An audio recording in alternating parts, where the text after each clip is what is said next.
little Rico, we've got breaking news in the fight to protect America's wild horses.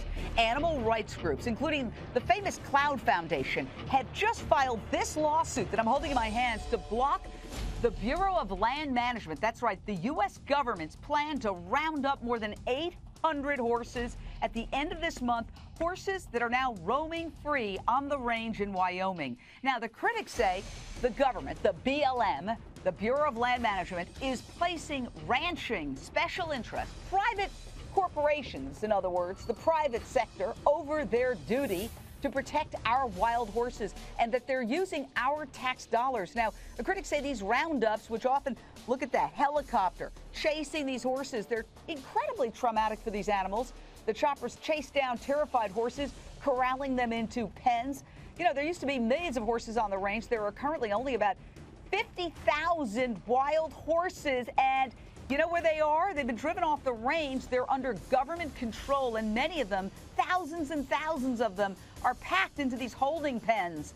We've asked the Secretary of the Interior, Sally Jewell, what her long-range plans are for these horses that are in these holding pens. She won't tell us. We called the Interior Department today. She's the boss of the Interior Department. They directed us, as they almost always do, to the Bureau of Land Management. The BLM says, well, we're not going to comment on ongoing litigation. Critics say it's the Bureau of Land Management that's this problem. Straight out to the Cloud Foundation's Ginger Catherines. Ginger, why did you feel the need, and other animal lovers, animal rights groups, horse advocates, to go to court to try to stop this latest roundup of about 800 horses in Wyoming? We went to court because we're going to win this fight, Jane. I think we have to win. They violated 3 major acts of Congress. They gave no opportunity for the public to input into the process. They violated their own procedures, their own numbers, their own laws. So we think we're going to win, and that's why we went to court, because we're not going to let these land barons dictate to the BLM about our wild horses on public lands. We're going to save them this time. There used to be millions of them. Correct me if I'm wrong.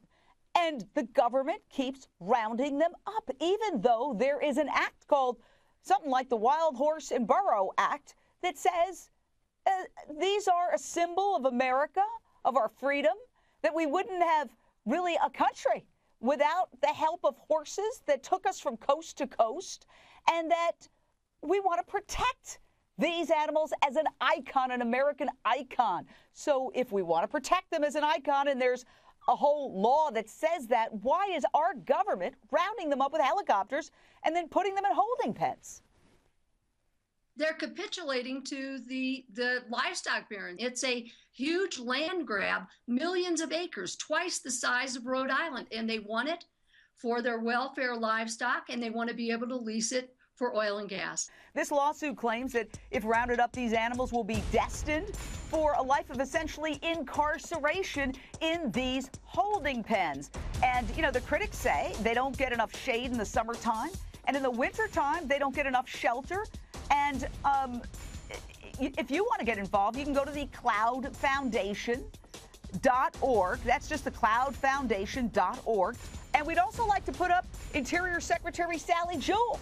You know, you can write to her. Let's see a picture of Interior Secretary Sally Jewell, the Secretary of the Interior. You can go to my Facebook page and get all the information if you want to write to this lady, because really, ultimately, she is the one. We've got 10 seconds. What would you say to Sally Jewell?